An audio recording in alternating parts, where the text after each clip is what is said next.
Bismillahirrahmanirrahim. Assalamualaikum warahmatullahi wabarakatuh.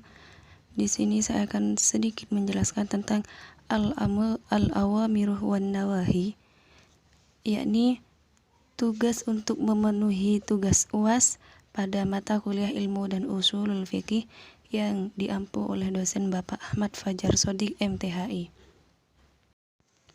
Yang pertama, di sini ada al-amruh, yakni perintah. Ulama usul fikih mendefinisikan amr atau perintah sebagai ucapan meminta sesuatu tanpa isti'la. Sebagian ulama usul memerintah sebagian orang karena orang yang memerintah lebih tinggi derajatnya daripada yang diperintah. Abu Husain al-Bishri mengisyaratkan isti'la dengan perintah. Adanya amr untuk umum, maka mengharuskan dilakukan setiap individu kecuali adanya qarinah. Amr yang ditujukan pada umum ada kalanya dengan lafadz umum yang ditujukan pada setiap individu yang mungkin mengenai taklif.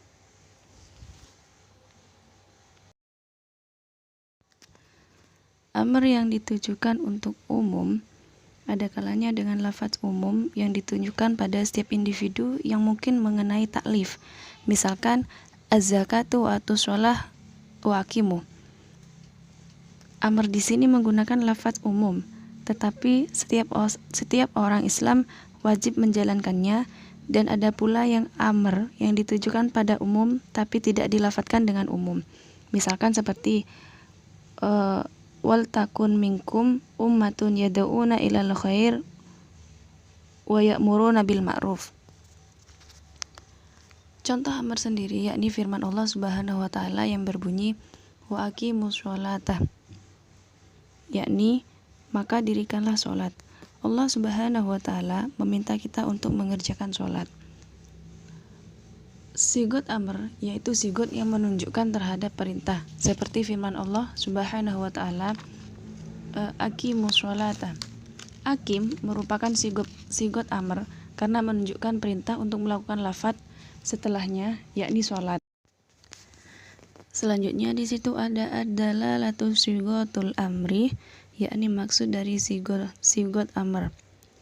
Jadi bentuk perintah ini memiliki banyak makna.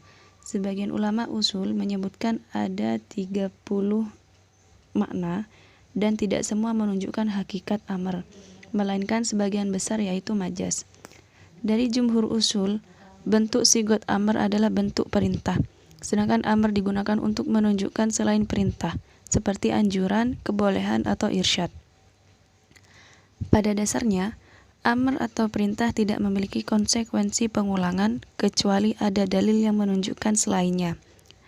Dan perintah amr juga tidak menuntut faur dijalankan karena tujuan amr adalah terrealisasikan dan terikat dengan ketentuan di waktu yang awal, bukan waktu kedua atau setelahnya. Jadi ini sedikit penjelaskan tentang al-amruh, yakni perintah. Yang kedua di sini ada an-nawahi. An-nawahi yakni larangan. Larangan yaitu perintah untuk meninggalkan. Larangan setelah adanya kewajiban, larangan tidak seperti perintah setelah larangan atas apa yang telah berlalu. Sedikit penjelasan tentang larangan. Selanjutnya dalalatul nahiyah 'alal fasad, yakni makna larangan korupsi. Larangan perlakuan yang menunjukkan kerusakan jika dilarang baginya dalam muamalah, maka ada 4 perkara. Yang pertama, larangan akad yang sama, contohnya seperti jual beli kerikil. Yang kedua, larangan yang harus berkaitan dengan transaksi dan akad, seperti larangan menjual binatang yang masih ada di dalam kandungan atau masih ada di dalam perut.